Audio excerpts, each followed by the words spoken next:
where I had to cold call, smile and dial $100 a day. Like they literally had a mirror in front of my desk that I had to smile as I called people. And I was terrible at it. Like it just totally broke me. I am an introvert. I used to be super shy as well. So you can imagine this was just the worst position for me. Welcome back, everybody, to the Revenue Problem Solvers podcast, where we try to crack the code and grow your business by tackling the challenges that keep revenue leaders up at night. I'm Carl Ortmans, and on today's episode, we're going to dive into the topic of building pipeline. So today's podcast is sponsored by the great team at Virtual Causeway. Traditional demand gen is breaking for a lot of teams that we talk to on the Revenue Problem Solvers podcast. Now, Virtual Causeway will help you fix that by shifting you away from demand generation to demand positioning. Instead of chasing form fills, they actually can engineer where and how your brand appears when buyers research through AI tools and peer networks. The result? Fewer cold motions, more high intent conversations, and revenue teams spending time with people that are actually looking to buy. Check them out at virtualcauseway.com and don't forget to mention the show for a special rate. Now, my guest today is Natasha Walstra. Natasha is the founder of Nearpoint Strategies and the creator of the REALationship growth method. Natasha's obsession with relationship-driven growth didn't start as a LinkedIn strategy. It actually started as a career-long pattern that she kept seeing. The people who win long-term are the ones who know how to build trust at scale. Early on, she built real-world business chops in places that you might not actually expect. From business development in Buenos Aires at My Lovely Apartment to working in independent film at Youngin Productions, it's where she picked up the mindset that still shows in her work today. Don't ask, resolve. Then she moved into tech and sales, and things got really very real fast. At Wishby, she learned the hard lessons of outbound, competition, and finding a way to hit numbers when cold calling wasn't the answer. That's where LinkedIn became more than a platform. It became a lever. From there, she joined Carbon, where she went from SDR to senior inside sales manager, and she also became known internally as the face of Carbon on LinkedIn. She trained teams across the company on how to use LinkedIn to build credibility and even use the platform to book meetings ahead of major events and trade shows. Now, joining the thought leadership and publishing world at Forbes Books and Advantage, this is where she led member development and sales, built and scaled at BDR function, drove major portion of pipeline through Outbound, and that's where the next insight clicked. She was surrounded by brilliant leaders with incredible stories. And even with big accomplishments, if they didn't know how to talk about what they built, the market wouldn't magically find them. That's where her launch of Nearpoint Strategies came in. And more recently, the REALationship growth method. It's a community and framework for founders and executives. As Natasha says, the goal isn't to go viral. It's to get off LinkedIn and build real relationships that drive revenue. Natasha, welcome to the podcast, and thank you for joining us. Thanks, Carl. That was like the best opening ever. Really? Really? I try to make sure that their intro. It seems like there's maybe a new hobby for me or an opportunity, because it seems like that's been said by most. So, but thank you for the context or for the compliment. Yeah, no, that was impressive. I'm like, wait a second, I did do that. Yeah, thank you. My pleasure. To kick us off, can you give us a little context about your world? What industries or verticals do you work with? What are your selling motions? What size companies do you work with? Loaded question a little bit. I know it shouldn't be, but I have not niched down, which is always like the to niche or not to niche. But I do work with a lot of business owners and female founders. Those are who are primarily my cohort that I launched in the fall. But I also work with a lot of sales teams and executive teams. And those are typically, SaaS tech companies. Their sales teams can range from 10 to 20, 30 plus people on them. So it is definitely a range, and one day I'll niche down, but because of what I do with LinkedIn and have such a unique perspective and approach to it, that seems to work pretty well. So yeah. It's awesome. How we got to the topic today is Natasha and I had our prep chat, and I asked the question, just like I ask everybody, hey, what's a successful revenue initiative you've led or an existing revenue challenge that you've either solved or are solving? And she kind of said it's building pipeline, but then jumped more specifically to it's using LinkedIn as a way to build your pipeline. So many questions on this, especially from the podcast and doing everything that I'm doing. I have so many questions, but maybe we can start here. How did you learn how to leverage LinkedIn to build your pipeline? Like, what was that unlock for you? Okay, I love this question because I never intended to take on LinkedIn or build a personal brand. I actually didn't even know what personal branding was until I was working at Forbes Books, when I was intentionally in that world of thought leadership and personal branding. But what happened to me is that I landed a sales position as an SDR, right, a sales development representative, where I had to cold call, smile and dial $100 a day. Like, they literally had a mirror in front of my desk that I had to smile as I called people. Come on, And really? kid you not. Everybody on your desk had everybody in the company had one? Well, there was a few of us in the office where I was based in Redwood City. They were based out in Spain, um, and I was terrible at it. Like, it just totally broke me. I am an introvert. I used to be super shy as well, so you can imagine this was just the worst position for me. And I'm also really competitive though, and so I was like, how do I hit my numbers but not cry every day, or like run out of the office like purple in the face? And that's how I discovered using LinkedIn as a way to connect, network, and then warm call. And it turns out people are much more receptive to that. So it was like, out of fear and competition, I'm like, I can't do it this way, but I have to hit my numbers. I'm super, super competitive. And LinkedIn was a cool way of doing it. And so that was about 10 years ago. And nobody was really using LinkedIn that way then. I will admit I was totally pitch slapping in the DMs and doing the things that I tell people not to do at all now, but back then it worked. And I booked some really big companies and names by doing it that way. And that was the beginning of everything that I do today. What's funny about it though is that the company I was at, they didn't agree with my approach. They were all about metrics, right, and activity. And so I was doing much less quantity. I was focusing on quality, and they didn't see eye to eye on that. So had I not quit, I'm sure they would have fired me pretty soon afterwards anyways. So Yeah, the activity monster is something that you continue to hear, right? Well, you've got to do 100 activities a day. If not, you missed it. And it's like, okay, well, at some point, I got to look into it. So going back to that moment for you, I'm in my mind, I'm envisioning like a mirror in front of me with a landline, like picking it up, not having the soft, no, maybe you had a dialer or something, but no, like I had a phone. Yeah, I had to pick it up, the landline. Yep. so you physically had to pick it up, look at yourself, smile, and then hit go.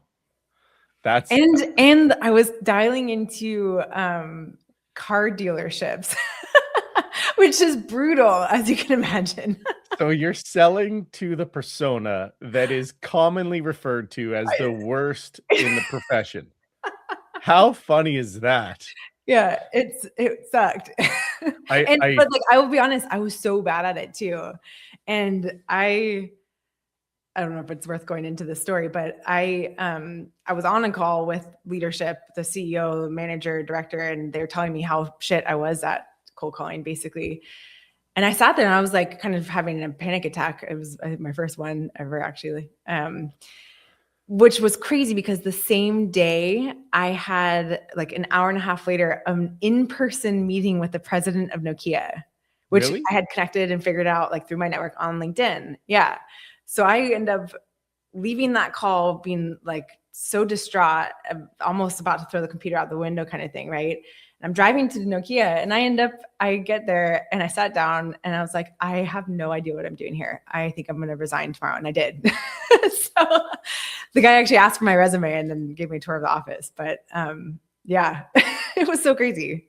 So were you going to sell to Nokia, or you were going? I was going to sell. Yeah, So did you close the deal? Like, or no, I told him I couldn't pitch him because I was so upset with like how they treated me. I was like, I can't work for this company. Like, this is ridiculous. So I ended up resigning the next day.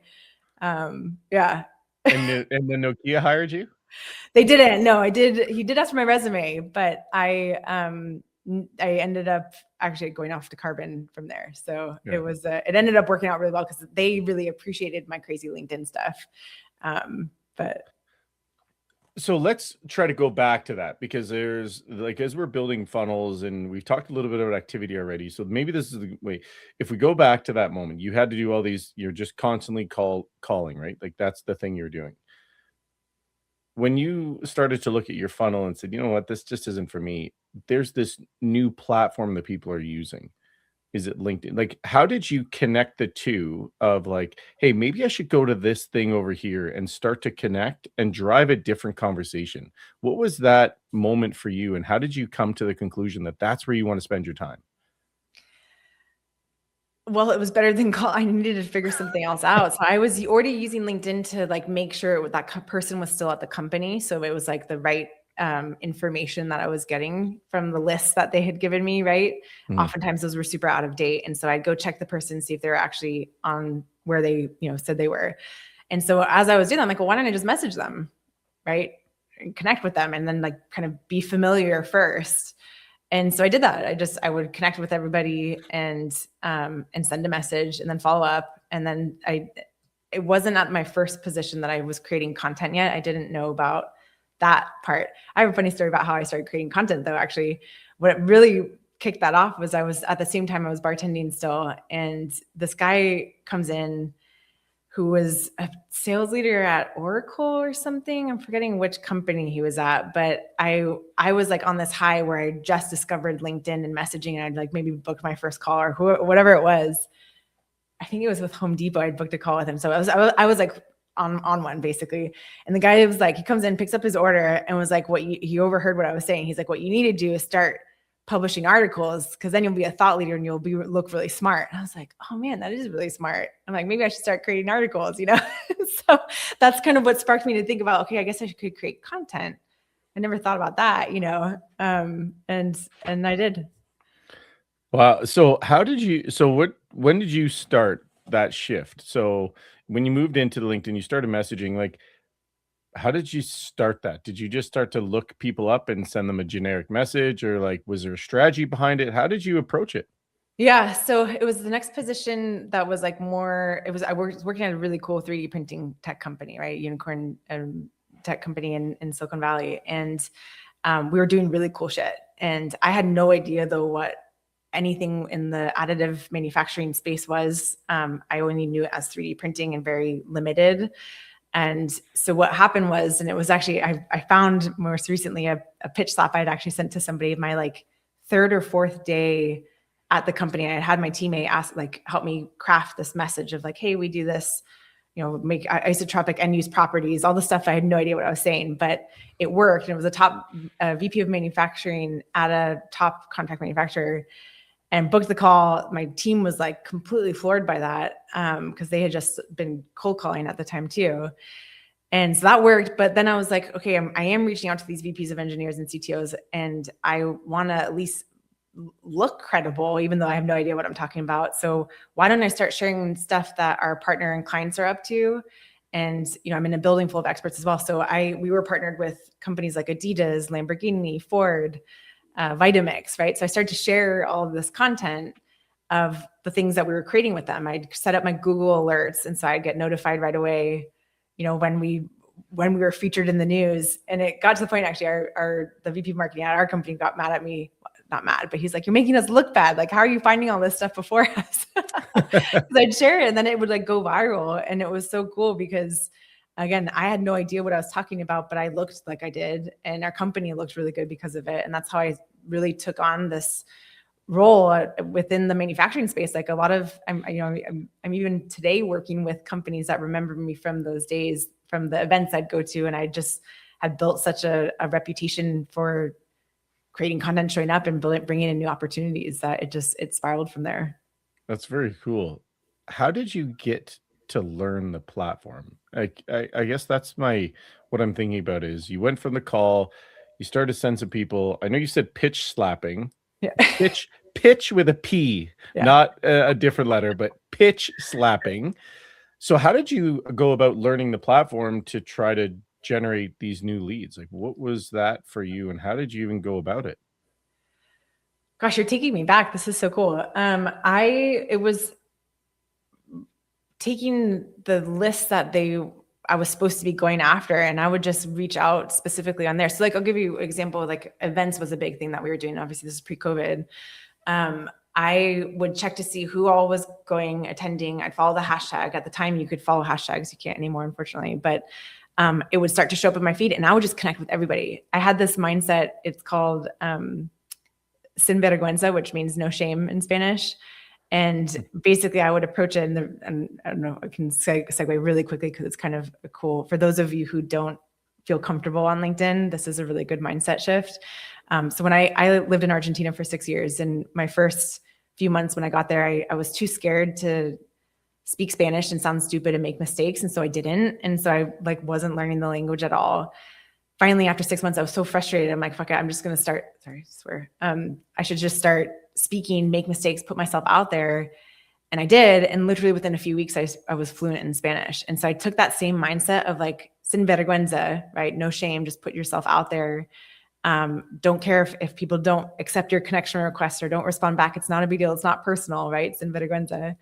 And so I just went at it that way of like, let's not care too much and let's be a little shameless and just start connecting, DMing, sending messages, all the things. And I really like, I would sit there at after work even and just start connecting with all the people, companies that I was targeting, or that was like going to be presenting at the trade shows and that sort of thing. So that was how it like began. Obviously I got more strategic around it of like, who are we really trying to, well, I mean, I had targeted listers, so I was pretty specific. I'd connect with a lot of people and then create the content that showed we were doing the thing we said we did, and just talking about really cool stuff, Very cool. I like that. You said it's Sin Vergüenza? Yeah. Very good. Oh, but I do like that sort of mindset shift of like, you know what? If it doesn't happen, it doesn't happen. Like what's the worst case that could happen, right? It sort of like gives me the be careful what you wish for because you just might get it sort of mentality, right? Totally.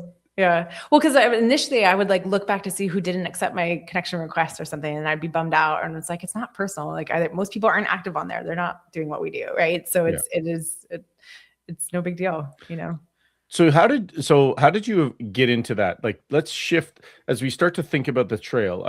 You started to make the connection points. You talked a little bit about pitch slapping of what that was and connecting with a bunch of people. So how did you start to figure out the formula of what LinkedIn is? Because it still feels like a platform that most people don't truly understand.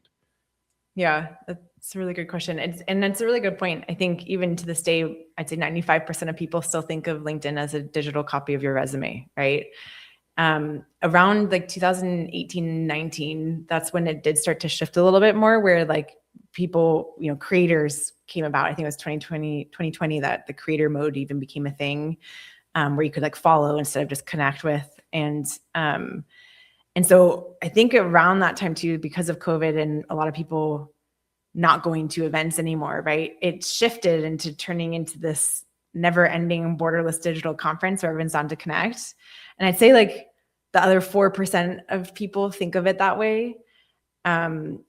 The thing that I realized, and I used to look at it that way as well, but what I noticed last year, probably at some point, were like a lot of people are really bad at networking. It turns out like there's always this like ulterior motive.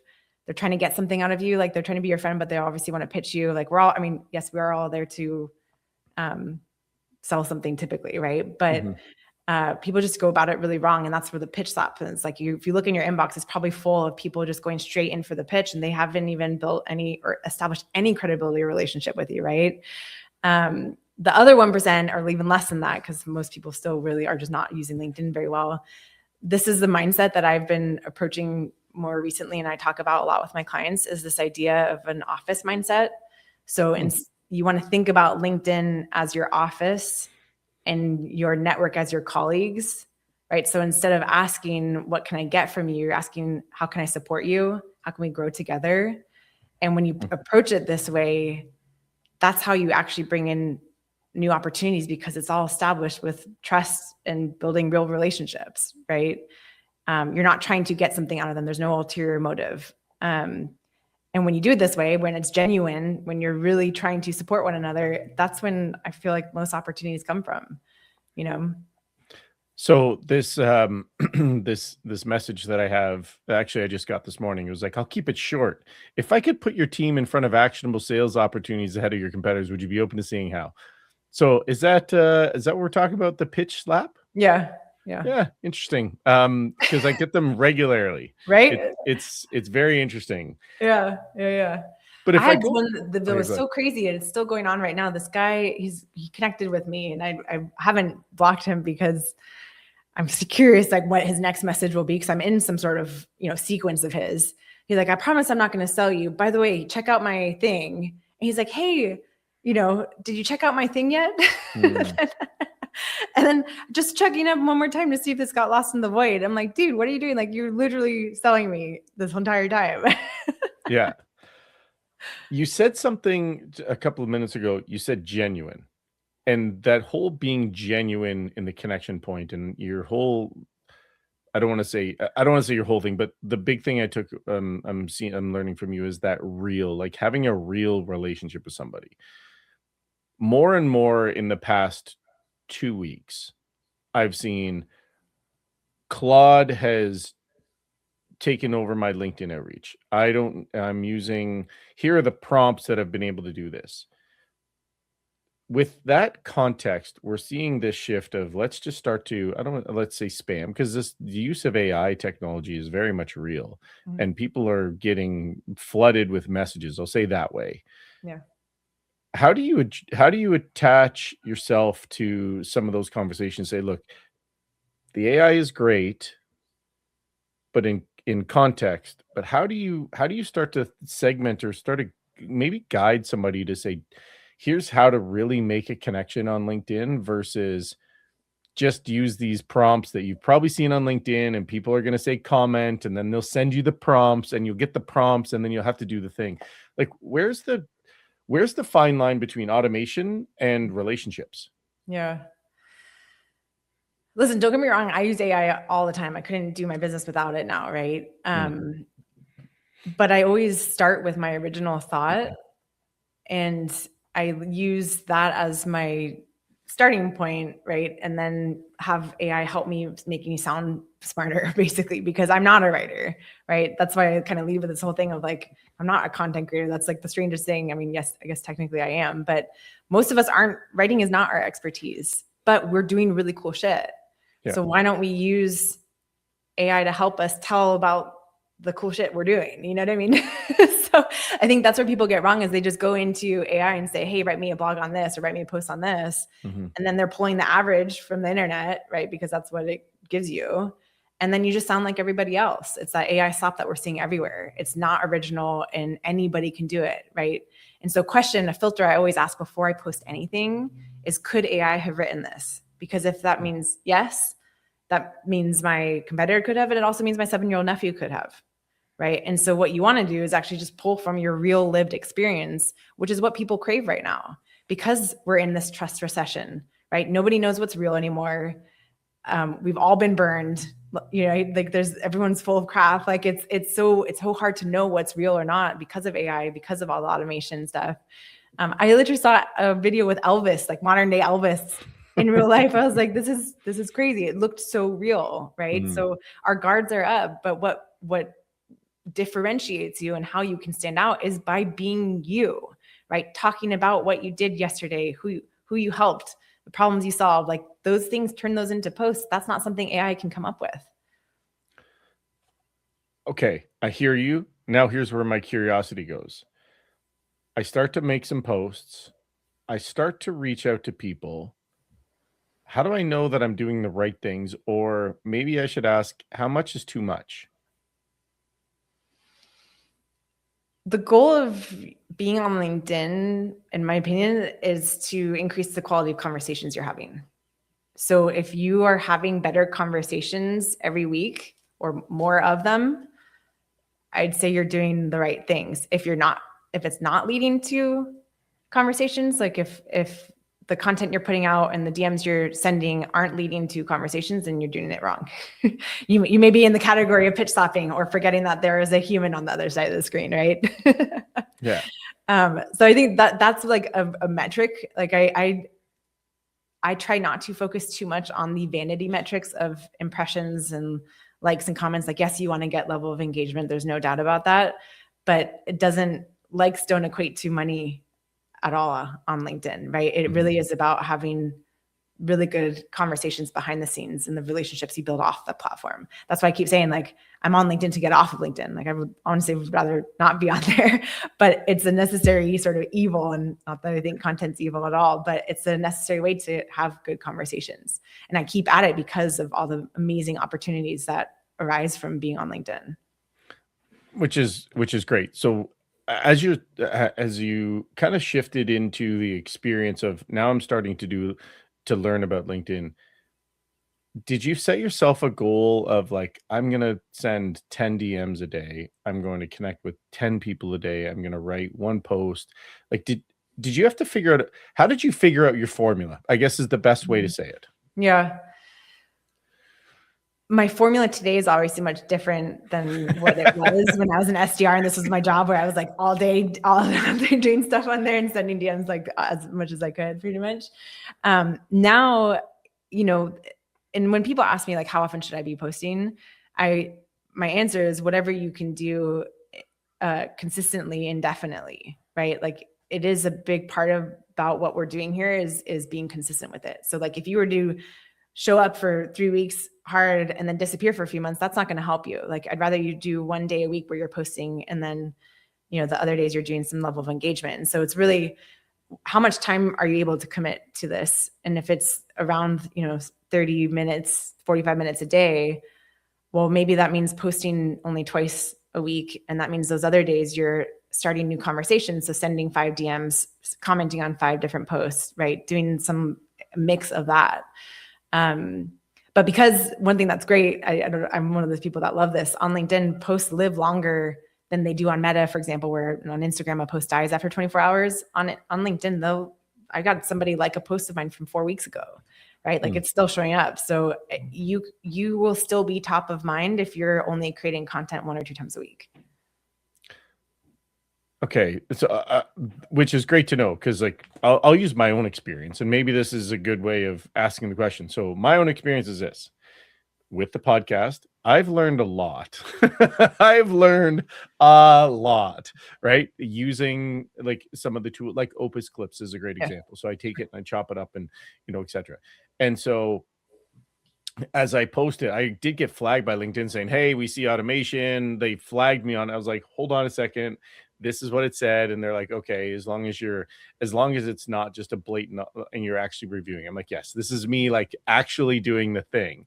So there's this whole, I'm curious on how the automation and all the stuff that I just asked about Claude and ChatGPT of like automating and agents just running your whole LinkedIn. But anyway, so there's that. But for me personally, like, I'm posting 5 times a week. I post a video, I post a clip from the podcast, and then I post the full thing. And it's a lot of work. Like, I will tell you, it's a lot of work. And then you have to like trying to figure out, like you said earlier, you used to be able to follow hashtags. Now you can't. Are hashtags a good thing to use today, or are they not a good thing? There's differing opinions, and like trying to figure out what the right rhythm is. And, you know, do I post before 10 o'clock? Do I post after 10 o'clock? Should I only post once a day? Should I post multiple times? Like, it's a little bit, I don't want to say overwhelming, but it's confusing. I'll say it that way. It's very confusing on what I should do. So as you're like talking to people, like, what do you advise them to do if they are wanting to use LinkedIn as a demand gen opportunity? Do you say post once a week, twice a week? Do you say, hey, look, you should spend a certain amount of time? Like, what's the formula for somebody to listening to this good, just trying to like wrap their head around, I want to use this as a way to build my business, but I don't even know where to start? Yeah. It's tough because there is so much conflicting stuff out there. And then when you think you figured it out, they drop a new algorithm 360 through, right? Which is like what they've been rolling out over the last year and a half, which is what's changed everything so much anyways. So I always say too, because they're best practices, and I put it in quotations because we're writing the playbook right now. Like, this is all brand new way of doing things. And it's frustrating and it's overwhelming. There's it's tough. There's no question about that. But that's why I approach it in this way of like focusing on things that you can control, because most people who go on LinkedIn and most of the advice that's out there is for content creators, for influencers, right? Create posts that go viral, chase the algorithm so you get the likes, the impressions, all that stuff. It's going to drive you nuts because you can't control that, right? And as soon as you think you figure it out, then they change it. And so instead, focusing on being leaders, executives, sales professionals who are leveraging content to grow your business, hit your quota, whatever the thing is, it's a very different mindset and approach where you're focusing on building relationships. That's why I focus, like I sort of reiterate that so much, is that when you're trying to actually genuinely connect with people, you're going to see way more results from that. And it's something you actually can control, right? You're not at the whim of the algorithm. So for me, this last year and a half, when things have changed so much on the platform, I haven't even noticed. If my reach has gone down, I wouldn't know because my business is better than it's ever been. And it's because I focus on having real interactions with people. I know that sounds really, really simple, but it kind of is, you know? Say simple is very hard. Yeah. And I do find that is like trying to simplify this for myself. I find it very hard. And maybe I don't know if I asked this in a way that I probably should. But what is it about LinkedIn that people get so wrong? Like, what is it about that? Like, what are we getting wrong that we should be trying to change? Like, is it around the pitch slapping? Is it the messaging? Is it the cadence? Like, what is it that you would advise to give somebody one piece of advice? Say, here's how to use it strategically that you're actually probably overlooking. I mean, remembering that there's a human on the other side of the screen. We've spent years before AI even, right? We've spent years to shortcut building relationships. Like all these SaaS tools out there to better the salesperson turns out don't help the buyer at all. It just distanced us even further. So we automated stuff. So even again, before AI, like a lot of people were using these automations in the DMs that just put you in these sequences, and like it just spammed everybody. That's why I know people who won't even look in their inbox anymore because it's just full of pitch slaps, right? It's just crap messages. And so it goes a really, really long way if you show a little bit of curiosity and interest in somebody. And remember, like, that's a person that you're talking to. Yeah. Something so simple on their profile that you can mention, like, hey, by the way, saw that you did this or saw you're part of this. And I don't mean just like the simple, oh, you went to the same school. And like being that's actually, I think, not the end of the world. It's when people say, oh, it looks like you went to this school, and then connect it to something that's not relevant at all. Oh, you know what I mean? Like they like say they're like trying to pull something that again is automated, that just pulled something from their profile and they're trying to connect it, but it's not relevant, and it's just kind of creepy sometimes, you know? If you literally just spend a little bit of time, it goes a long way, and most people just don't do that. They're lazy. Great point of the question is, how much personalization? Should I make it 100% personalized? Should I make it 50% personalized? What do you advise people on the personalization side of things for building these real relationships? Relevancy is better than personalization in a lot of cases. So you can personalize relevancy is better than personalization.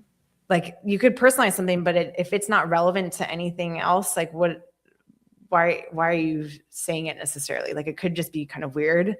Some people are just like, you just dive too deep into the personalization, and then it's like, okay, you didn't need that doesn't help me. Like, and it doesn't connect to like, why are you even reaching out to me? You know what I mean? I like that. Relevancy is better than personalization, because there's a gentleman, John Barrows. He's actually been on the podcast. I've trained under John, but one of the things that he taught us at Salesforce was why you, why now, why us?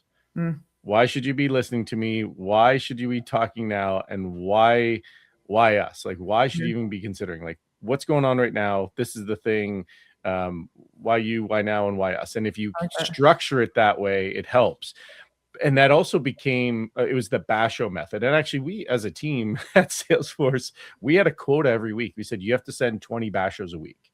And at the beginning, writing those, like, it's because, like you said, it's like the genuine connection, and it's trying to create a relationship. But when you start to sit down and go, okay, and at the time we didn't have AI. So going through and trying to write those Basho emails, the first time I did, I think it took me an hour to write something. Like it was like, okay, what is it I want to talk about? Okay, what's going on with them? And I'm trying to find something. Like you said, I don't want I don't want to prospect into something, be like, oh, I saw you went to this university and you were you were part of this fraternity, or as an example, oh, I bet your crazy story. Like, I didn't want to do that, but it's more of like, hey, my best friend is also I don't know if this is a thing, but my best friend is now the president of that fraternity at this school and suggested that I connect with you because of your relationship. And here's, I don't know, I'm just making something up as we go. Yeah.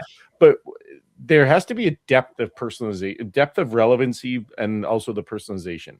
Mm-hmm. So how far would you say, is it like, do you give anybody sort of guidance on, hey, take it the relevancy to about this, the personalization? Like, is there a happy medium? Well, that's a really great question, I guess. I mean, I think brevity is also important, right? We don't want long messages. Like, they're always thinking like, what's in it for me, right? And if you're going on about something else, like that's not, people don't have time for that. Mm-hmm. So like, what is going to be the thing that's going to get them to actually respond or even read the whole thing? It's going to be something that's relevant to them. Yeah. So I would focus more on it being relevant than personalized. I mean, in context is everything too. Like, I'll give you an example. I reach out to people who view my profile, right? It's a signal of intent because there's kind of like a little quiet hello. So when I see somebody who's viewed my profile, I'm going to go say, hey, thanks for checking out my profile. Anything particular stand out, or just the usual LinkedIn doing its magic? That's like my go-to. Then I do a PS and I do something custom there that is specific to either their most recent post, something on their profile, something that like some sort of ice-breaking content that like shows that I actually did check out their profile as well, that I looked at this or whatever it is. So an example I did today, somebody checked out my profile and I did, PS, your rebrand looks amazing. And I saw that because a few posts earlier, she talked about how she just went through a rebrand. And so I checked out her website and looked at her rebrand and it was beautiful. And so I kind of commented on that, right? But most people don't take that extra step to actually go look. They just send some generic message or, whatever the thing is, and we just scroll right past it. I think what you just said there is really cool, and it's something to not overlook. It's that intent, and I think you said it's the passive. How'd you say it? The passive hello? A quiet hello. A quiet hello. I like to think of like imagine like a neighbor waving from behind the fence or something. Yeah. Like that's what I think of when I see profile views or. Yeah. I like that. And so that's a point, like you said, it's the intent data, because now more and more we're hearing the question of like, I need to have intent data. I need to see the signal. And again, with the world of AI, how often do we think, like you said, our guards, you said it earlier on, is like our guards are up. We are in a trust. How did you say it? Recession. A trust recession, right? Like, and it's true, because you look at okay, is that actually real? Mm-hmm. Or is it clickbait? And so making that real connection and bringing it back to something, it's really interesting to see. And it's great to hear that you're advising on that, because we get so many messages on a day-to-day, and I'm sure you get more than enough. So having that as a starting point. And so maybe that's a clue, I would say, as I'm hearing it. And I'm taking one of the things that I wrote down is like, when somebody gives me a quiet hello, just send them a quick message. Yeah.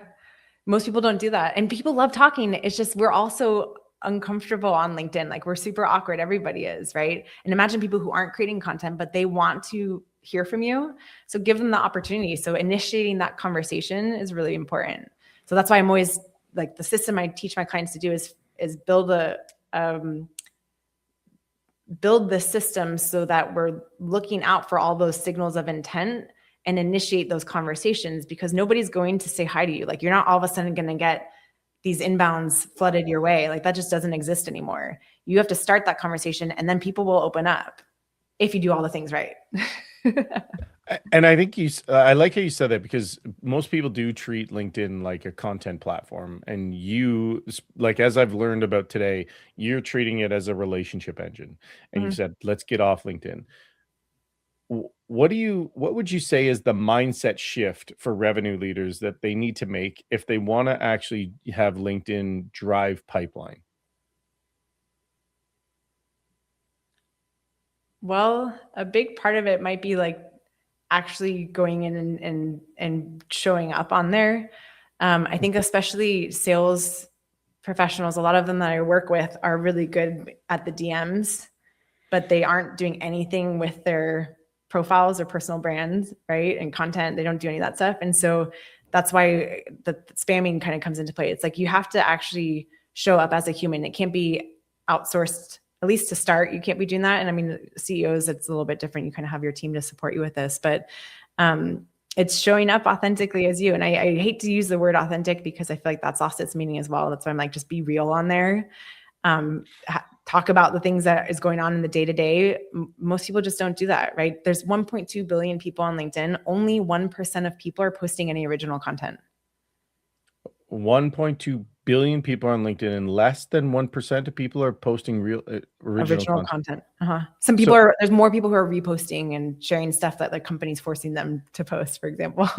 But so few people are creating content. And the opportunity for you to stand out and become the go-to expert, the category 1 brand, it's so real. You just have to do it. Most people just won't do it. They're too uncomfortable. They put it in their back burner or whatever the thing is. Like you keep putting it off, but or trying to shortcut it, and then it doesn't work.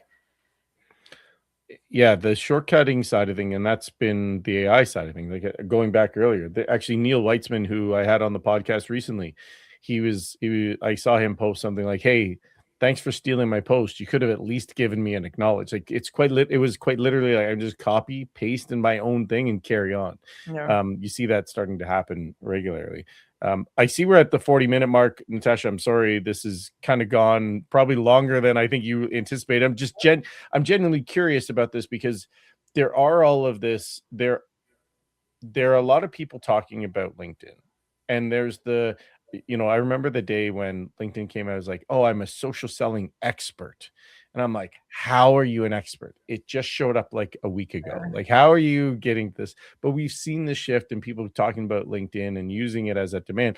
But there's also this other side of it where people are trying to automate things just to automate things. And like you said, like the genuineness or the relationship is missing. So using those to your advantage will help you down the line and build the right type. I think maybe that's the question that is the underlying thing. It's trying to build the right kind of pipeline. Mm-hmm.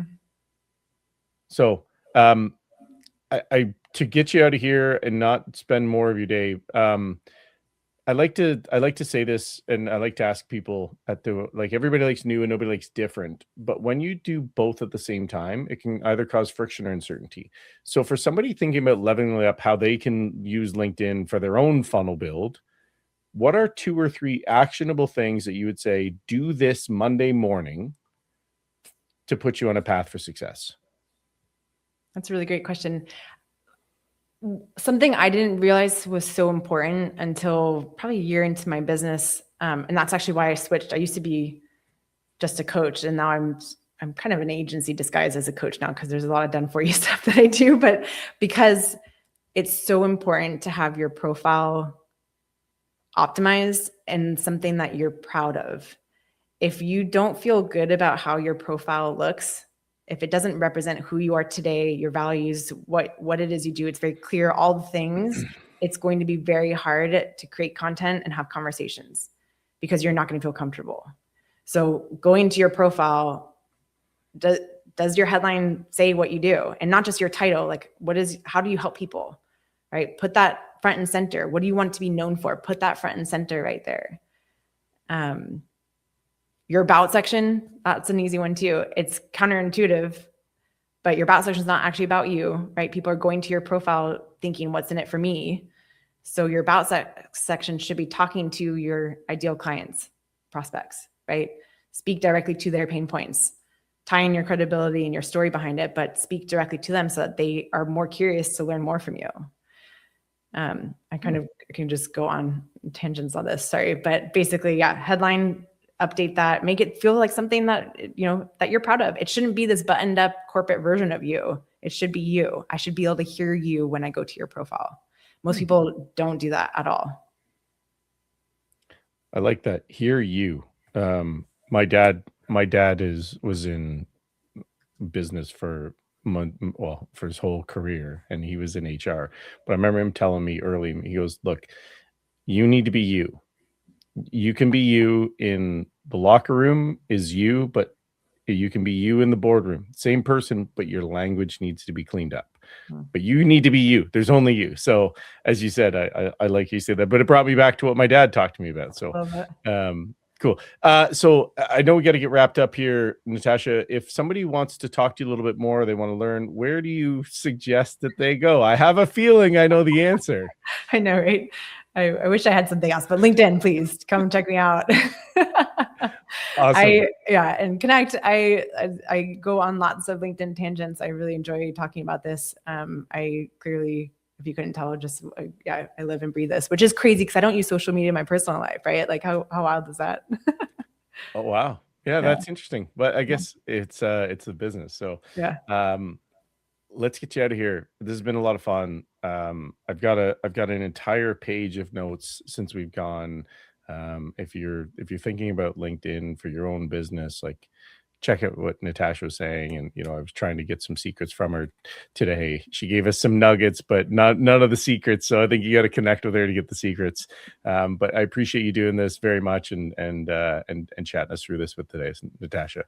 Thanks, Carl. It's awesome being here. Awesome. So that's going to wrap up another episode of the Revenue Problem Solvers. Obviously, want to thank Natasha for sharing these incredibly invaluable insights today. As you heard, there's some strategies you can put into action tomorrow. Remember, success leaves clues, and every revenue problem has a solution. Sometimes you just need the right conversation to find it. Until next time, it's Carl with the Revenue Problem Solvers, helping you turn your obstacles into opportunities. Thank you for investing your time with us today, and we'll see you on the next episode.